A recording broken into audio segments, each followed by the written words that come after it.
Victoria Rose. I am beaming to you live on location here in cold, rainy York on a summer's day. Yay, there is sound now. Thank you so much. A heart for that, Jules. Thank you for joining me too. Let's now discover what is it that I've learnt that one lesson, so I'll just say it again. And that is in 3 words. And those 3 words are let it go. Let it go. What do I mean by that? There's easy 3 words to say. How easy is it to actually live? Let it go. Here are 3 examples. So the first example, remember, I do all of these live streams. I share 3 things, just 3 that I believe are really important and to help understand the one point that I'm making, because quite frankly, it's always just one point.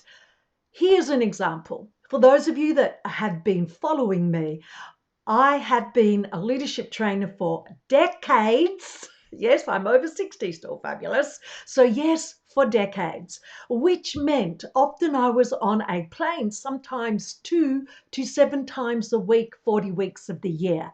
And I got a bit anal about where I should sit.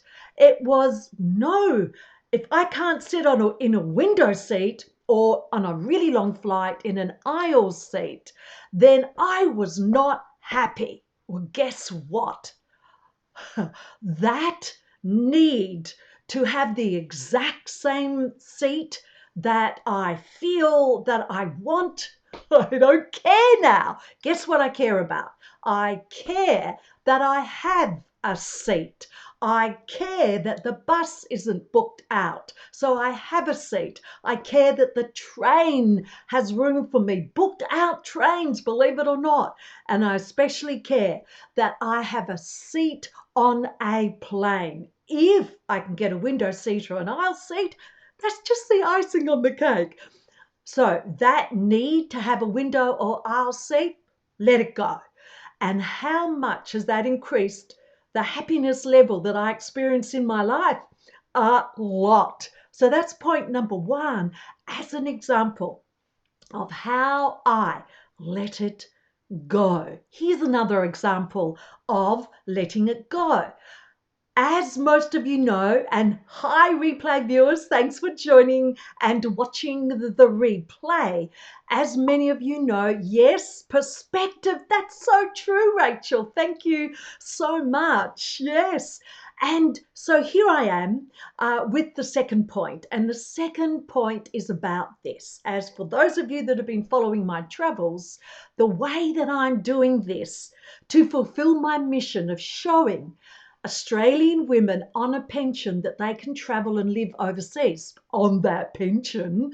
How do I do that? I do that. One of the main reasons is by not paying for accommodation in Turkey. I only ended up paying for 3 nights accommodation. 3 again.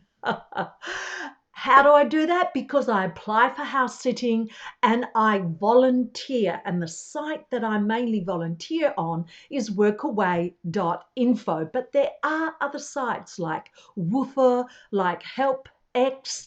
And if you know of a great site that could be very useful for others to know about workawaying or volunteering, please pop that in the comments. So how have I changed how I live my life? By thinking to myself, let it go. This is how. So here I read this amazing house sit.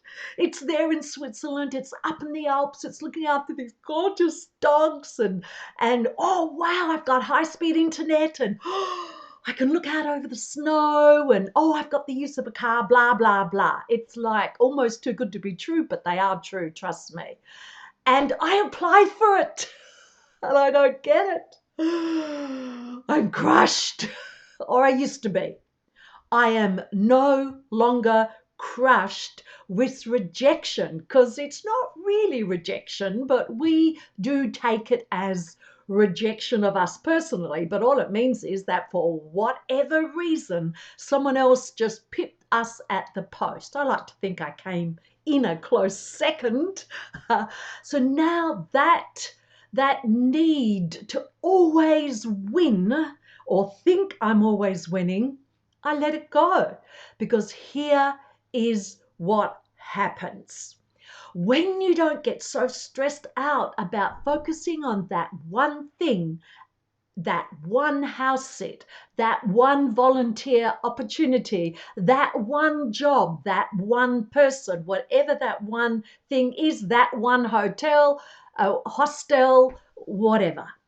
When you just let that go and really trust, this is what letting it go is all about. It's trusting that for whatever reason, that was not the best path for you, and to be open to having a look at other things.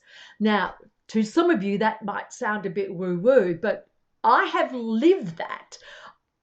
In the first 6 to 8 months of my travels, especially in the very beginning, I was gutted with certain things that happened. And I thought, oh no, now what I'm going to do? What am I going to do? Guess what?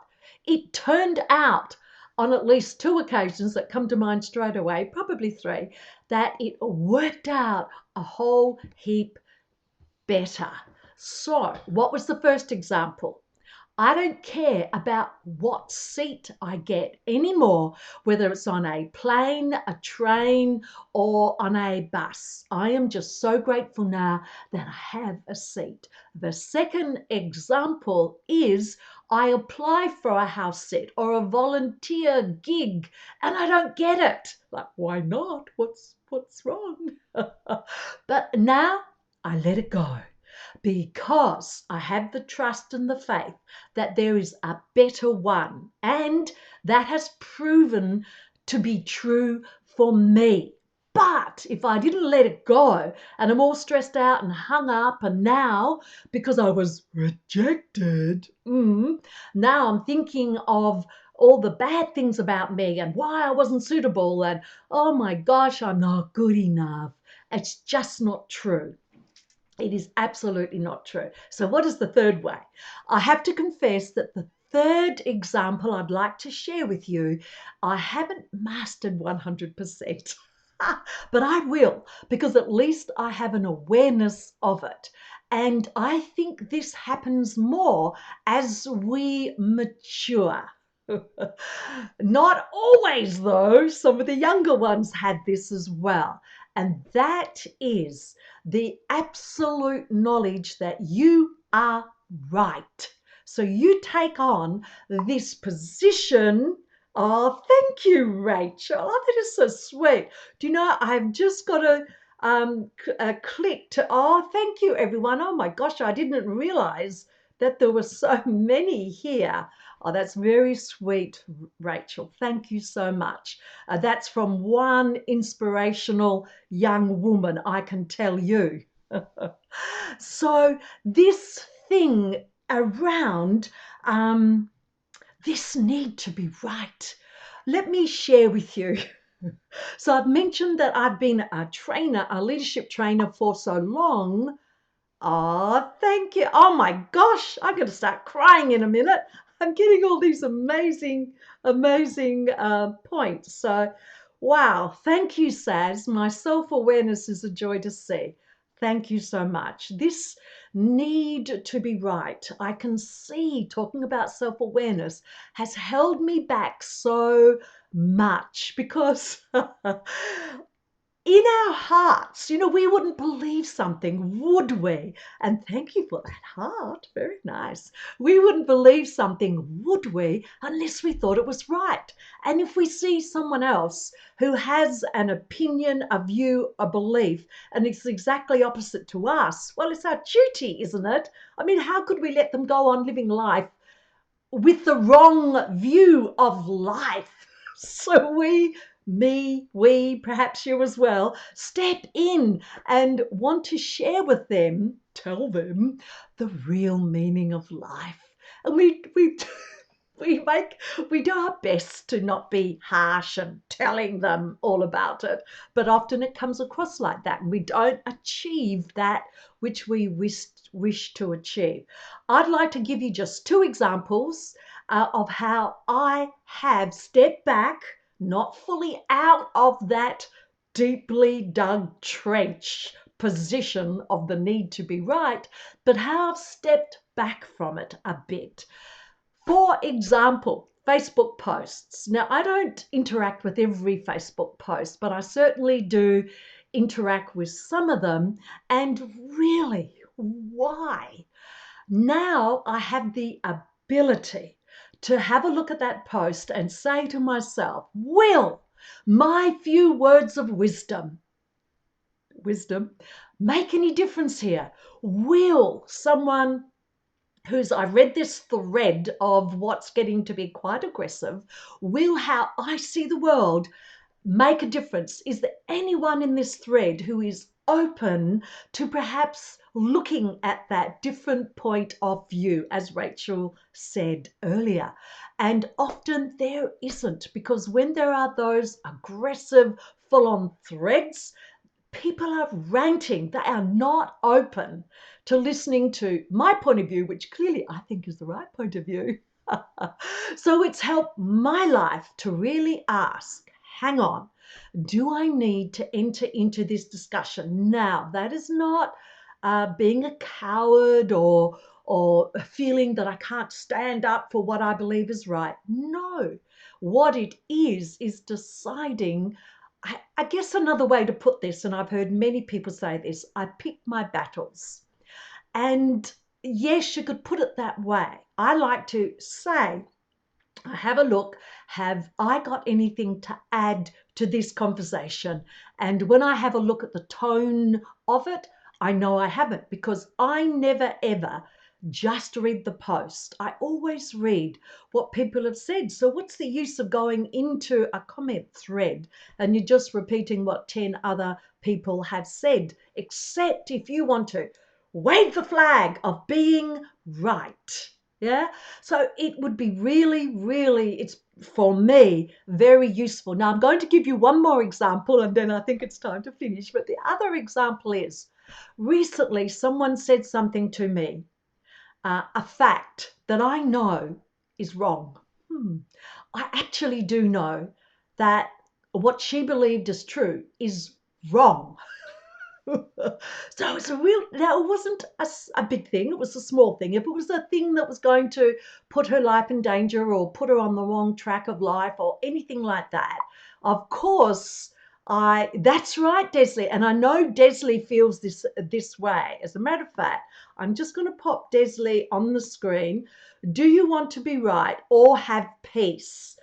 Thank you, Desley. But to follow on from that, if my opinion in this example with this woman that we're chatting, and she had said something that I absolutely knew was wrong, I thought I had to think, will this damage her? Will this damage anyone else? Will it harm her in any way that she believes that? And I had to say no. It won't, but I will say that it was a real struggle not to prove to her that she was wrong. But please be proud of me. I realize, it is about the peace. And I realized that I wanted, it wasn't necessary to add my words of wisdom. So I hope you enjoyed my live stream today. Thank you, Jules, for letting me know that there was no sound. I have no clue what happened there.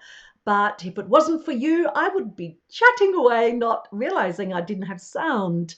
And I just want to do this one thing. I have a new toy, so please bear with me. If I could just do this one thing, I just love it.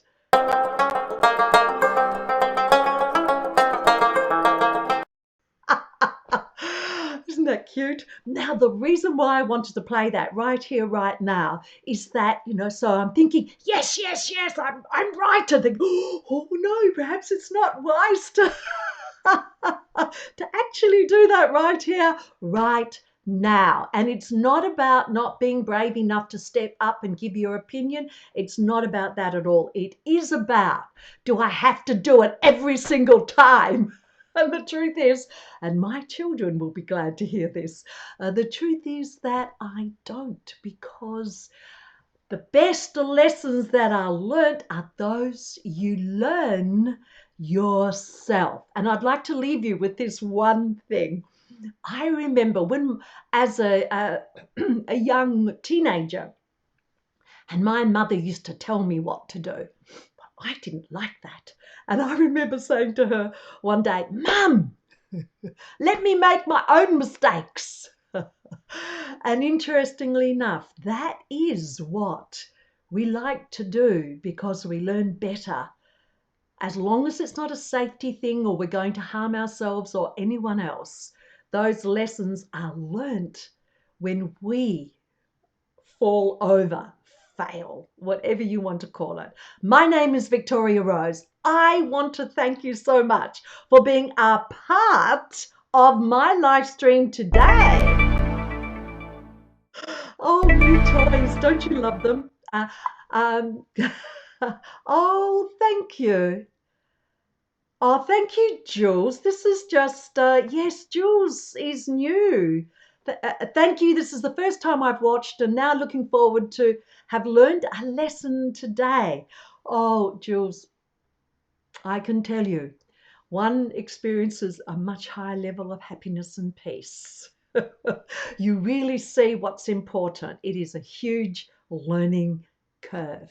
Well, thank you, team. Thank you, everyone. Oh, thank you, Desley. So, yes, this is QV, Queen Victoria, the Queen of LiveStream. So please go ahead and like my page, Over 60, Still Fabulous. If you haven't done that, I live stream once a week, sometimes twice. I can never promise it's always on the same day anymore due to traveling. I am due to be back in Australia for Christmas, so I will continue my live streams from my beloved Australia. Thank you for joining me, everyone. Bye.